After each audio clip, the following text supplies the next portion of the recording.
के तपाईलाई थाहा छ विभिन्न ग्रहहरूले मानिसको जीवनमा विभिन्न असर पार्दछन्। आज कुरा गरौँ चन्द्र ग्रहको बारेमा। चन्द्र ग्रह भावना, मन र मातृत्वको सङ्केत। चन्द्र ग्रहको परिचय भावना र मनको राजा। ज्योतिषशास्त्रमा चन्द्र ग्रहलाई मन, भावना र मातृत्वको प्रतीक मानिन्छ। चन्द्र हाम्रो मानसिक अवस्था, कल्पनाशीलता, स्मृति र भावनात्मक सुरक्षाको प्रतिनिधि हो।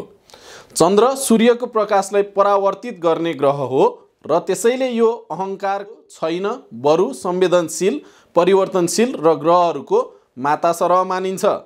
हिन्दू धर्ममा चन्द्रलाई सोम, इन्द्रको मित्र र समुद्रको मन्थनबाट उत्पन्न अमृतदात्री शक्ति मानिन्छ।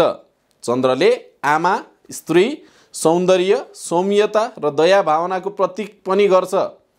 वैज्ञानिक रूपमा चन्द्र पृथ्वीको एकमात्र प्राकृतिक उपग्रह हो जसले समुद्रको ज्वाराबाट निद्रा चक्र, जसलाई किर्केडियन रिदम र मानवीय मनोविज्ञानमा प्रभाव पार्दछ। पूर्णिमा र औँसीमा मानिसहरूको व्यवहारमा स्पष्ट परिवर्तन देखिन्छ, जुन विज्ञानले पनि प्रमाणित गरेको छ। श्लोक दधि शङ्ख तुषारवम क्षिरोर्दार्णव सम्भवम नमामि शशिनम सोमम शम्भोर मुर्कुट भूषणम। यस्तै ग्रहहरूको बारेमा अन्य रोचक तथ्य थाहा पाउनहरूको लागि कमेन्ट गर्नुहोस्।